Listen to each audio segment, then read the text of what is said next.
last BNC 4. So I was here. The feedback we got from the community was bring him back or else.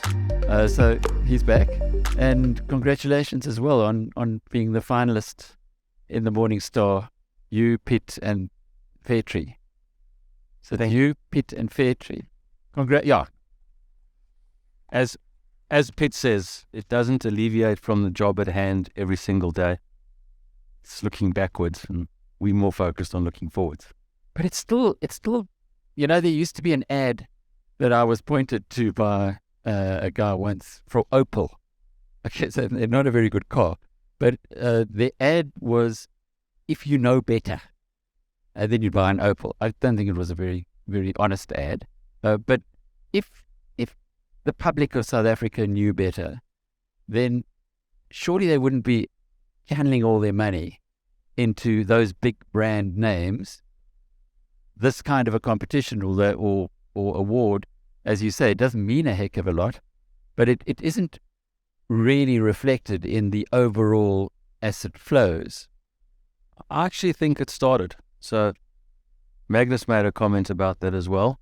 And if I look at 361, and we have a whole spectrum of funds, which I'll talk about now, we've started seeing reasonably decent inflows. And I think it's at the expense of some of those larger brands, because there's not any new money entering, for example, the SA equity universe.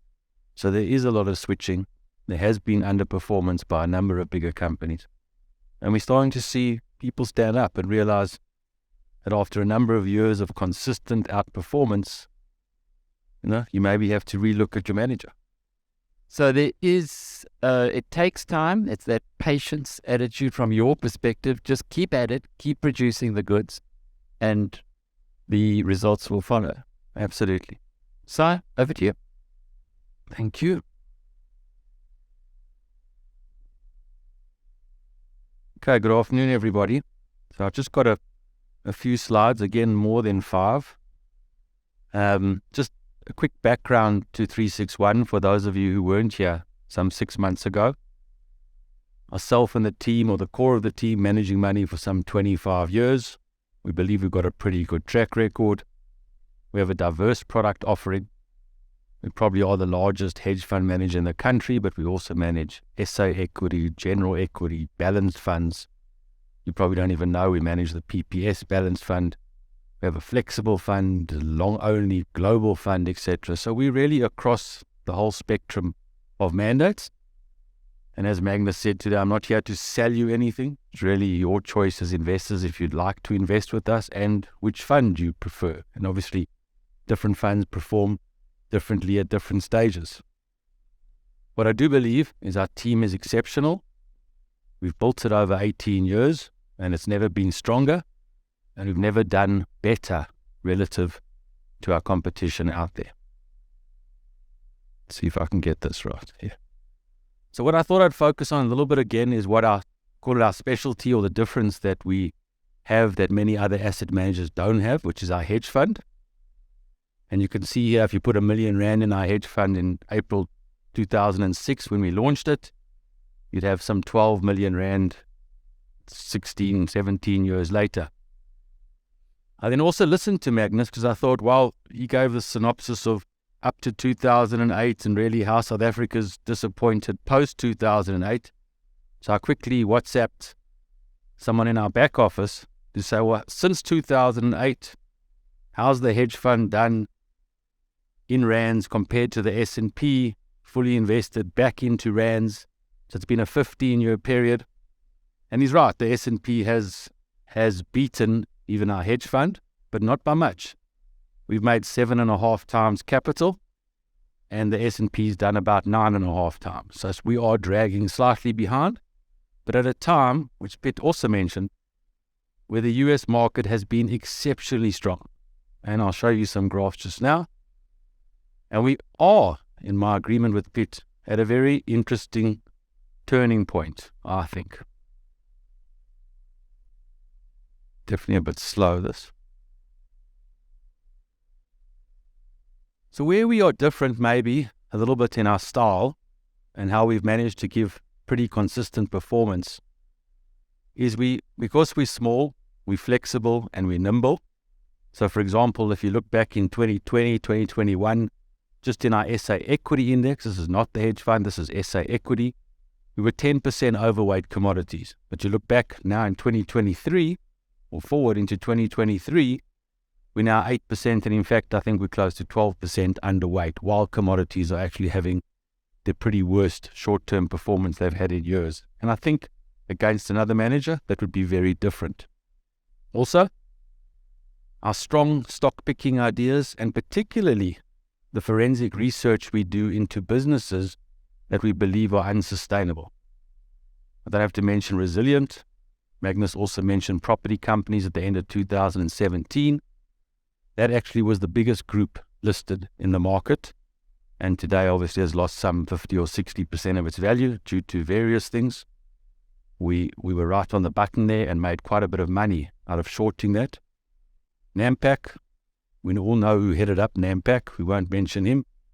Just coming out of Eskom.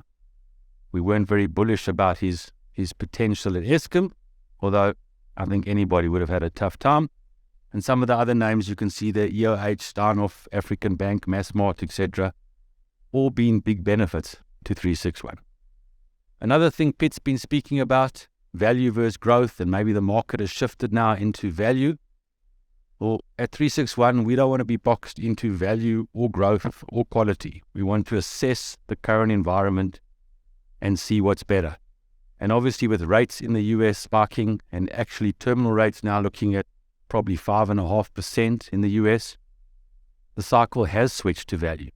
And again, at 361, that means we will be short some of the long duration names and the growth names who aren't quality, and long some of those value-based opportunities. So back to the hedge fund. It's very important to know markets don't always go up, they go down. So in the worst 10 months that the markets have ever had since our existence, which goes back to 2008, 2020, for example, you can see how the fund is done in red versus the market in grey. In fact, March of 2020 was probably the worst month when COVID struck, and you can see the hedge fund lost no money. And the reason I'm telling you this is for a couple of slides' time, just remember, it's often about down markets.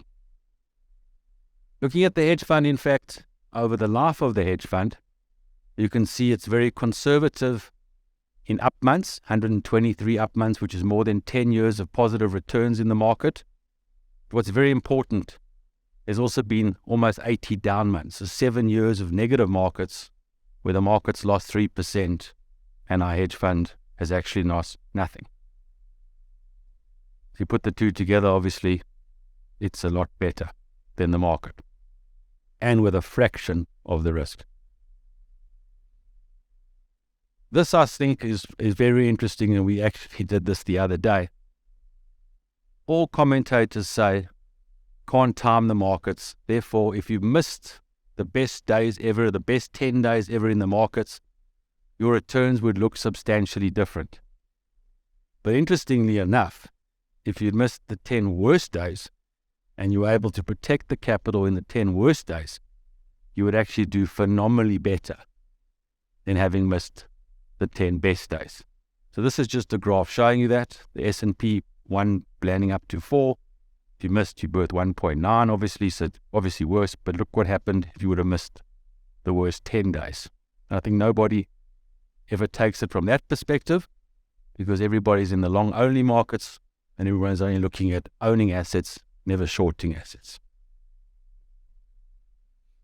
So just something also we often look at is clients need to live, they need annuity. What did the hedge fund look like compared to the all-share market?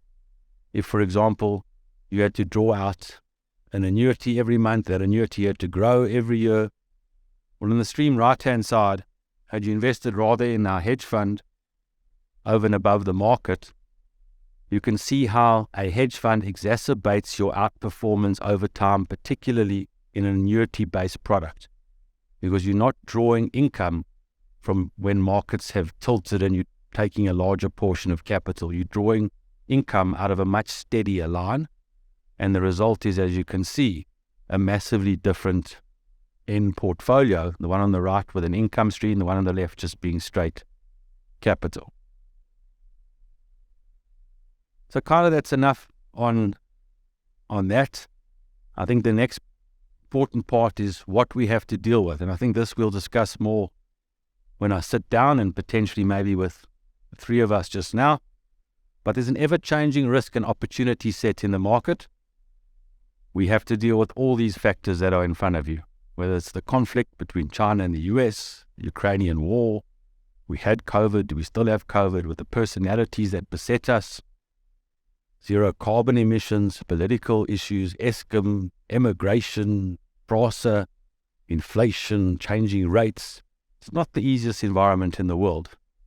But I think overall, in all parts of this, there are opportunity. There's a very interesting Chinese symbols, which reflect the word crisis. And crisis is then defined in two ways. One in danger, which is pretty easy to identify and not a very difficult symbol. And then there's opportunity within a crisis, which is a lot more difficult to find and a lot more complex. And I think the Chinese have a specific path for this in their language, which we don't discuss. But for us, in all the turmoil, there is lots of opportunity.